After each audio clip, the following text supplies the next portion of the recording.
دوكياتي مالي أنا ولي نتاني دام مسيقالي أصلي كيا أتلين شريك أبدا تنقولي كان ديسي شيء كمان لو سنجر شاية شيء كمان لو أنا كمان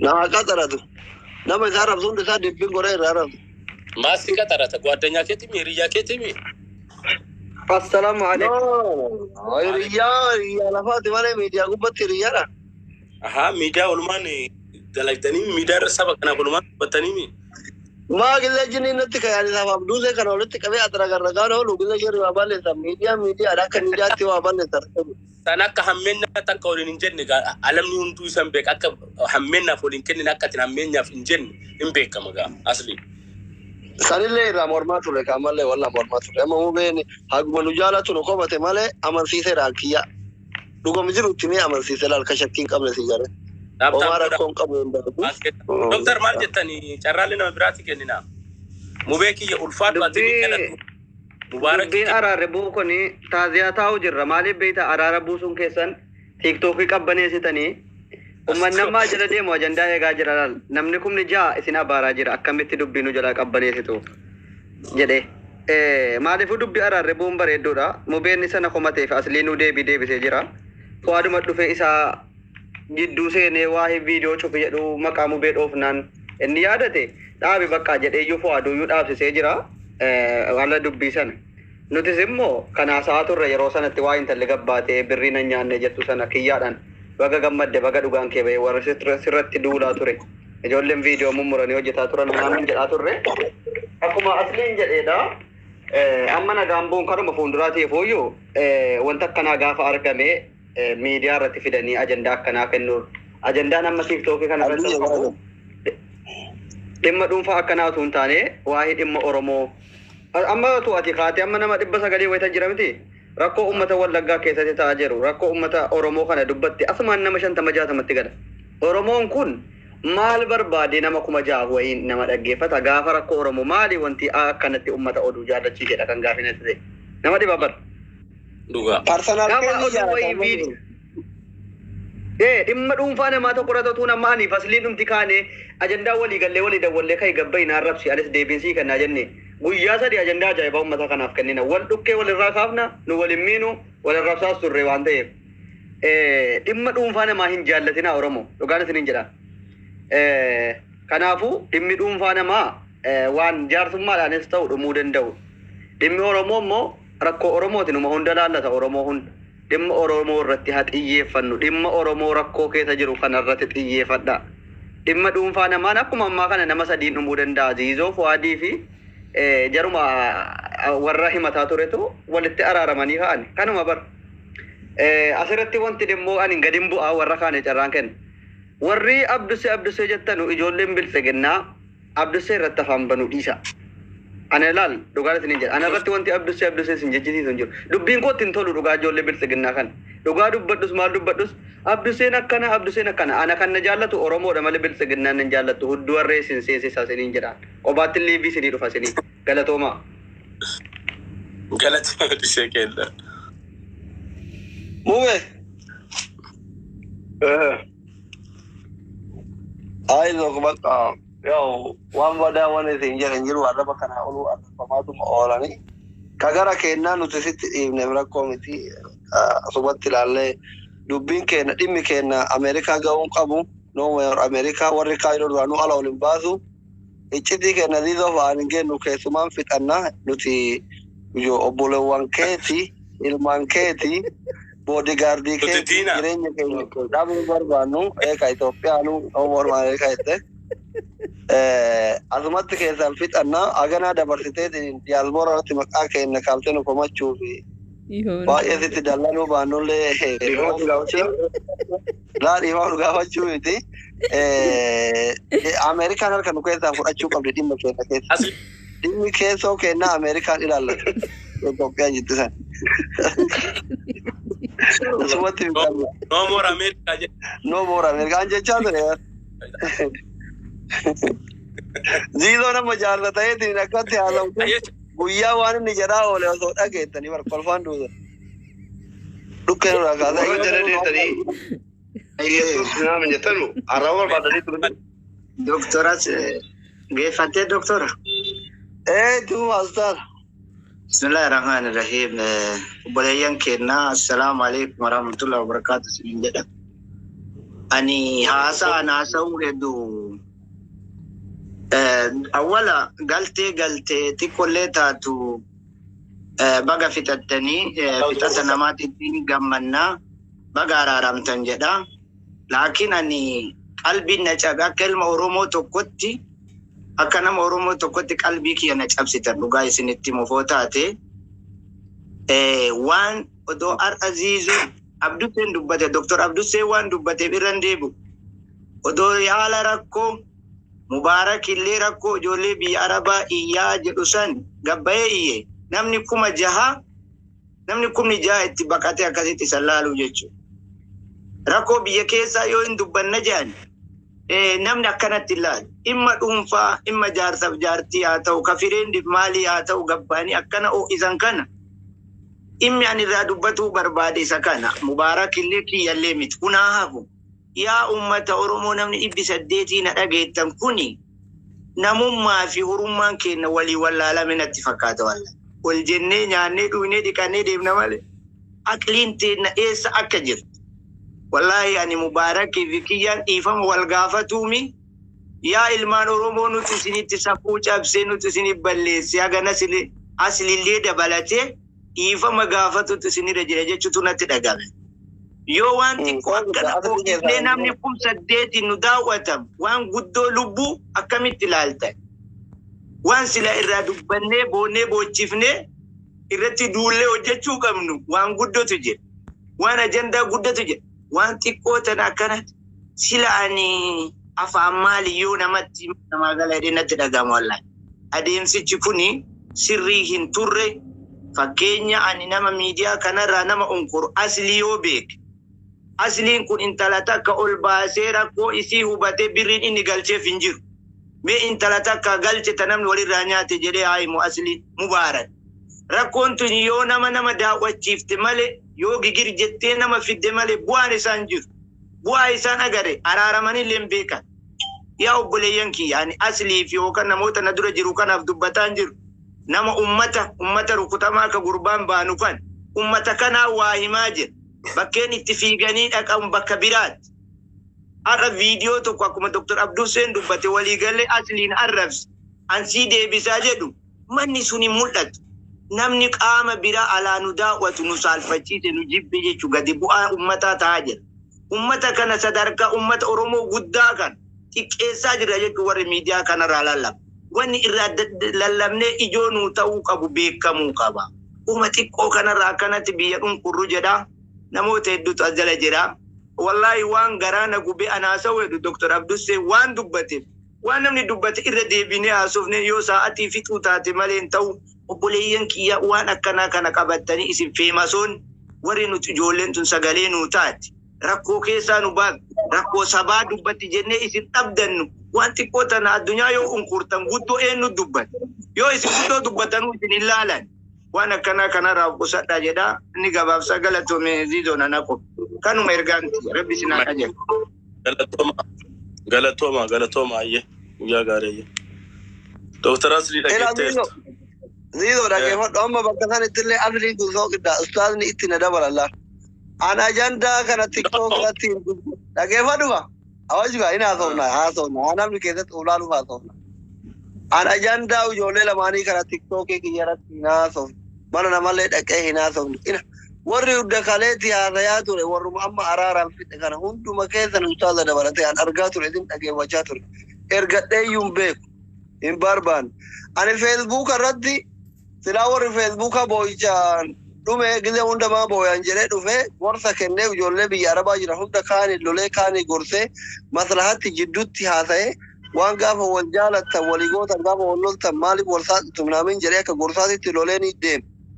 Achirraa ka as babal'isee TikTokii kanaan balleessa isuma warra TikTokiti walaa viidiyoo takkan hojjenne walaa daqiiqaa 10 hin haasofne gastii namaa seeneen haasofne silaa erga kaleessatii dhiisuu diddanii karri dhaquu dhabamnaan har'a abbaa dhimmaa kiyyaa bira dhaqeesanii galu. Kanaafi hundaafuu sirrii miti ta'uu qabu. Ajandaan akkanaa kun dhimmi nama dhuunfaa kuni osoo ifamuu baate yoo ifamuu barbaadillee gide matakka namni tokko abbaan carraa dura akka fide sun achumatti itti kolfame bira osoo tarame bareeda. Amma gide akka ta'u kana faaxee biraa faaxee muqafalli meeqa jira amma tayoona anaafaa birrii ergitee na saaxiluuf fi abduuse birrii ergitee abduuse saaxiluuf tottolfattu meeqa jira amma nuttoo ayyirii qabaa jirti qabda intaloon isinii galee amma yoo fete amma ziizoo keessan dubbisi jettee faa kun asii akkana godhee jechuudha biyya baqaa jirra rakkanne. Kanaafi waan akkanaa kana dhiisa yoo akka carraa dubbatamuu barbaachisellee namni tokko yoo dubbate hingaa haati isaa hidhamee horbooyaa haa ooltu rakkoo miti. Fatii aanuun sa'aa digdamii afur booyaa dhaqxee korroksii dhugaa dhaqxee kaan jaalataa dhaqxee Mansuur hin bira dhaqxee achi deebitee kunoo gara keessan kana dhaqxee yookaan abdiisa itti yookaan inni jetti namni jalaa fuudhu dhabamnaan dhima dhiifte miti. Yoo calliftee laaltee dhiifamu bakka calliftanii laaltanii dhiifamu. Kunoo jala koomentii godhaa jirti. Namni akka fatii aanu cinqee mana yaalaatti irraa nama mubaarakiin har'a gaddoo dubbiin harkataate kun galatuma hojjetuuf halkan guutuu mana yaalaatti deemaa bulaan bira jira birrii itti baasee zooranii bulu. Asli kau bincang nak kami benar tu jubat ini mah. Ina kono warra kan dadhabne na dhoo nama kaafachiifti waa'ee fincaanii dubbatte. Ayye.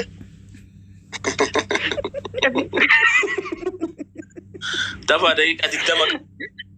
Wallahi fincaan nak kami jubat ini mah. Jalqaba irratti Mubaarak hedduu galatoomii waan nu kabajjee ishii jettee mana kee cuftee nu baatee fi ulfaadhu galatoomii si jedha. Lammaffaa irratti immoo Kiyyaattillee hedduu galatoomii waan nu kabajaniif ulfaadhaa galatooma. Asliif Mubaarak waan barbaadanii oolan isaan biyya tokko jiru waan ta'eef yoo barbaadan waluu haa falaxanii isaan Kaayiroo ajandaa Kaayiroomaaf dhiisa. Warri diyaaspooraa kanaan booda jireenya keenya keessan galiina.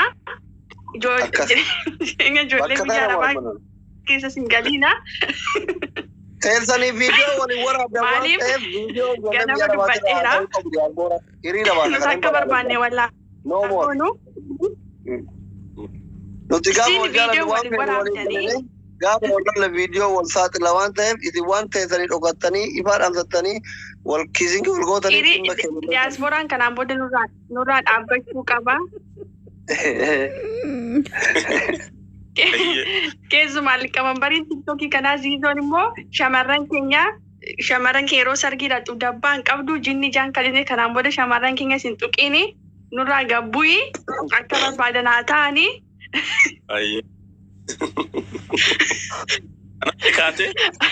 Kanaafiyyuu.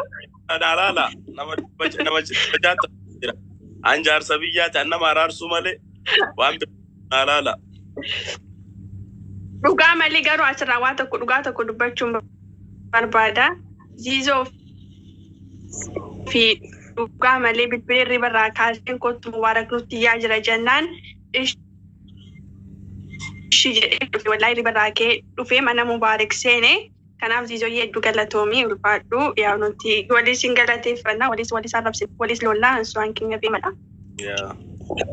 Hedduu galatooma dhugaa rabbi Mubaarak hedduu galatoomii asliillee hin jaalannaa asliin tapha hin galchaa qeerroo Idris hin galchaa Idris okkee hin galchaa rakkoon qabu abu asliin galatoomii. Kanaafiyyuu Mubee. Oye. Lakkoofsa. Illee si jaalladha. Asli gammadaa Niko gurraacha Afrikaa naa jiraadhu. Nagaan tura ayyee baxxamu. Akka barbaadde godhina barra jedhaa nuuf jedha. Mucatti sanillee dubbannaa mucaa Afrikaa keessaa amma eegee ajandaa kennu gubbaan malee keessaan godhanna malee waa'ee wal dhabdii namaa kana alatti dhufnee hin facaafannu citi kenna keessatti qabachuu qabna. Waan taani keessatti wanni yennaa qeerroo Abu Yaasir si dura jira qeerroo meeto qeerroo hin arganne qeerroo Idris maal qeerroo keerin hin baate caaltuun mattash waallaqa sa'aatu bannaati bitaattaatillee seenuu eegaltee laayibii Allahu akbar. Assalamu alaikum. وعليك السلام. أتو. جرتني ورمنا Mubaarak زيزو. جرة. الحمد لله. Ani waan isin irraa jirtan namoonni ol seenan dhaggeeffanne. Sanduubachuun barbaadu waan dhimma ijoollee kaleenatti fakkaatee asirratti mubaarakii barbaadee kiisii ijoollee dabalatee warra as keessa jirulleedha. Dhaamsa wayiin dabarfachuu fedha.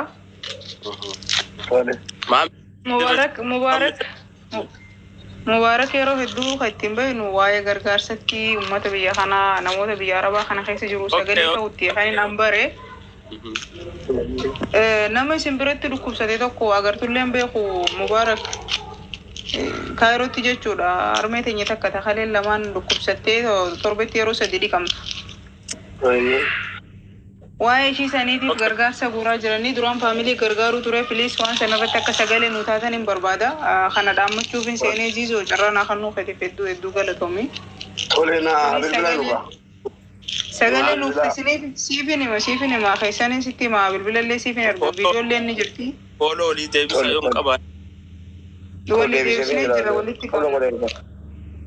Abshir salees deebisee jira keessaniin sitti himaa filiis sagalee akka nu taatan jiisoo isa. Ayyee caatu rakkoo tokko ayyee caatu. Tole galatoomaa. Waan akkana irratti jaalalloo seensisee tare maammee for abdiyyee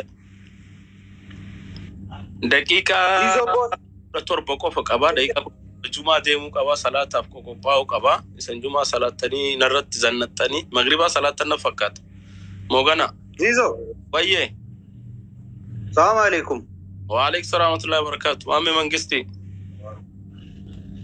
Agaman salanne nuti ishaayyuu salanne irraati akkami magriba salaachuuti. Jummaa salaatuuti. Jumaayyuun salanne sa'aatii tokko naafa. Ay ante rabbu wa beekaaf mata keessan kana duubatti dhoggaayda beektaa mata warra isin bira jirtan kan. Osoo inni duuba dhogguu manni keessan kun fuulduruma fiiga. Sigalcha.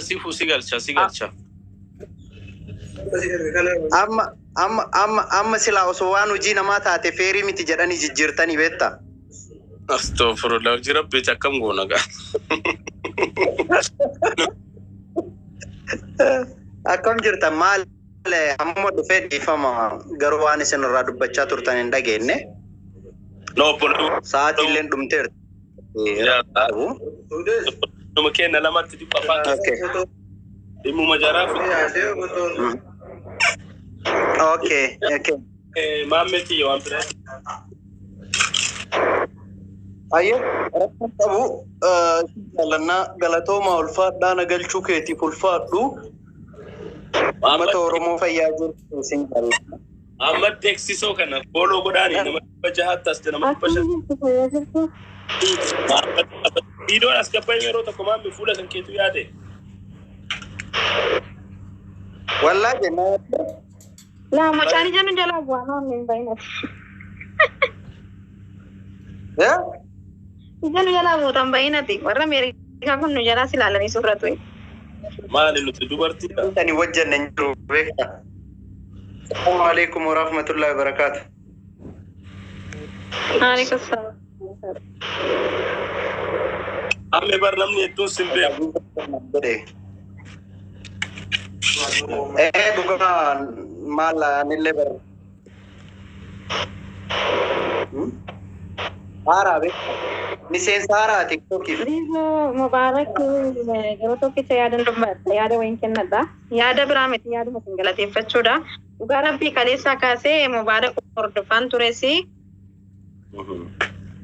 Anyan metekasti. Ayyee sih. Siif maaltaati?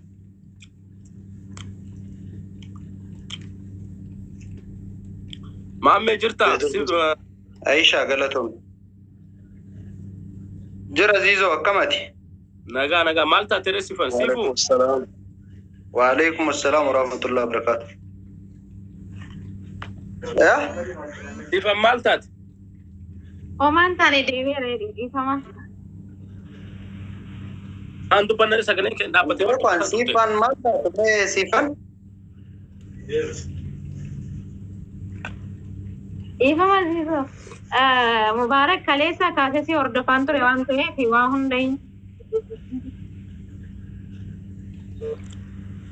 Bayan deebi Aziizoo na Fati nyaannu. bayan deebi sagaleen akkas deebi'aa jira. Maaltu si bilbila jaarsa bira machi baatee dubbatu duraan jaarsa tiim laayivii Aziizoo bira jira jedhee.